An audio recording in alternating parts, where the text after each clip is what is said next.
Bab 262. Hanya sia-sia. Tidak mau mendorong. Kalau begitu aku menggendongmu pergi. Mendengarnya, wajah Claire Sen seketika memerah, melotot galak pada Coldenye. Bajingan ini sebenarnya ingin melakukan apa? Tidak perlu, kita berjalan sendiri-sendiri saja. Tidak. Coldenye mengatupkan bibir tipisnya, tatapannya yang membara terjatuh pada wajahnya, nada bicaranya dominan, antara kamu kemari mendorongku, atau aku ke sana menggendongmu. Claire Sen. Aku beri kamu 3 detik untuk memilih, kamu seharusnya tahu tidak ada hal yang tidak bisa aku, Coldenye tidak bisa lakukan, aku ingin menggendongmu, kamu juga tidak bisa lari. Tatapannya seperti serigala yang mencengkramnya, memberi Claire Sen perasaan sulit melarikan diri. Kamu. Walaupun Claire Sen sangat marah, namun dia juga percaya memang tidak ada hal yang tidak bisa dilakukan oleh Coldenye. Namun lalu bagaimana? Dia tetap tidak ingin menghampiri mendorongnya, dia sedang bertengkar ingin bercerai dengannya. Berpikir sampai sini, sebelum dia menggerakkan kursi roda menghampirinya, Claire Sen sudah membalikkan badan dan berlari. Dia berpikir, tidak peduli bagaimanapun, dia memiliki sepasang kaki, tidak mungkin tidak bisa mengalahkan kursi roda Coldenye bukan. Namun dia meremehkan kemampuan Coldenye, dia berlari sangat cepat, saat mengira dirinya bisa melarikan diri dari cengkraman Coldenye, pinggangnya tiba-tiba dipeluk oleh tangan besarnya, lalu dia berputar. Claire Sen terkejut hingga menjerit, secara refleks mengulurkan tangan meraih kerah Coldenye. Buk! Claire Sen terjatuh ke dalam pelukan Coldenye, napasnya seketika dipenuhi dengan aura dingin. Bukankah berkata hanya ada 2 pilihan? Masih berani lari? Suara Coldenye yang rendah memarahinya. Claire Sen meronta di pelukannya, Coldenye, kamu lepaskan aku tidak perlu kamu menggendongku pulang, aku juga tidak ingin mendorongmu pulang, apa kita tidak bisa berjalan sendiri-sendiri? Tidak bisa. Satu tangan Coldenye menahannya di pelukannya agar dia tidak bergerak sembarangan, satu tangannya menggerakkan roda. Walaupun gerakan ini di mata Claire Sen kelihatannya sangat sulit, namun Coldenye melakukannya dengan begitu mudah, kelihatannya tidak berusaha sedikitpun.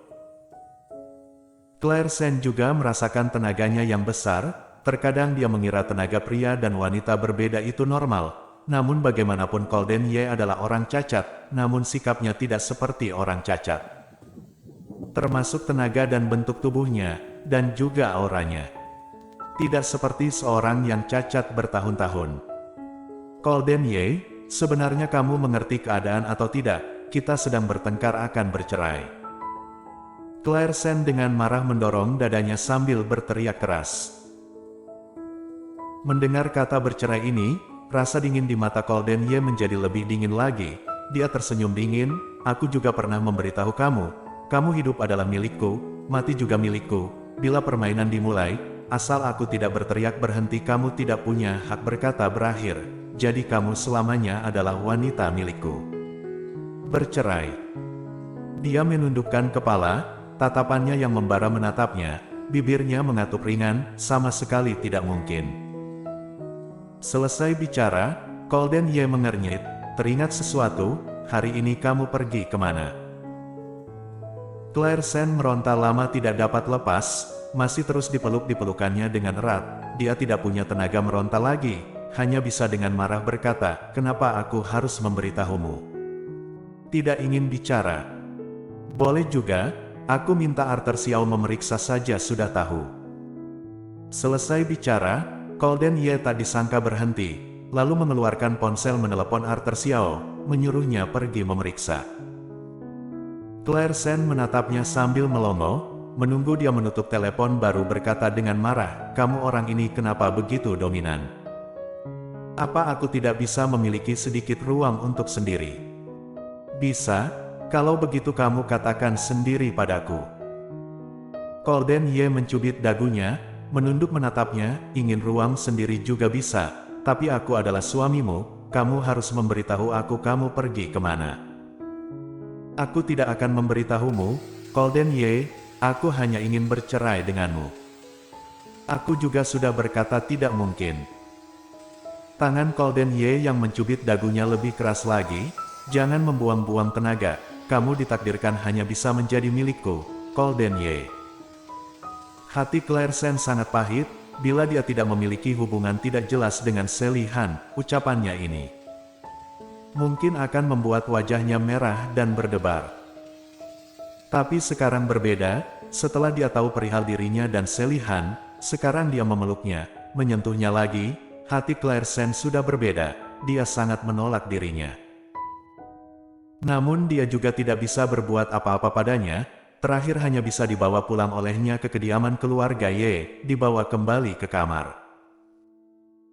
Di dalam kamar masih ada sangat banyak barang. Golden Ye melihat kamar yang awalnya monoton terlihat menjadi lebih hidup karena bertambahnya barang-barang. Hati yang dingin perlahan melunak, dia tidak tahan memegang tangan Claire Sen. Barang yang aku berikan padamu, kamu suka tidak? Claire Sen sama sekali tidak tertarik, bahkan tidak melihat sedikit pun, bahkan hatinya merasa barang-barang yang dibelikan Golden Ye ini adalah untuk menutup mulutnya, membuatnya jangan banyak bicara lagi. Berpikir sampai sini, Claire Sen mengangkat kepala melihat Golden Ye tidak bicara. Matanya dingin, tidak ada kehangatan sedikit pun. Hati Golden Ye mencelos, beberapa saat kemudian bibir tipisnya berkata, tidak suka. Kalau begitu kamu suka apa? Beritahu aku. Claire Sen masih belum bicara, tetap menatapnya. Golden Ye berpikir beberapa saat. Suaranya menjadi lebih lembut, baju dan perhiasan tidak suka. Kalau begitu apa kamu suka coklat dan bunga segar?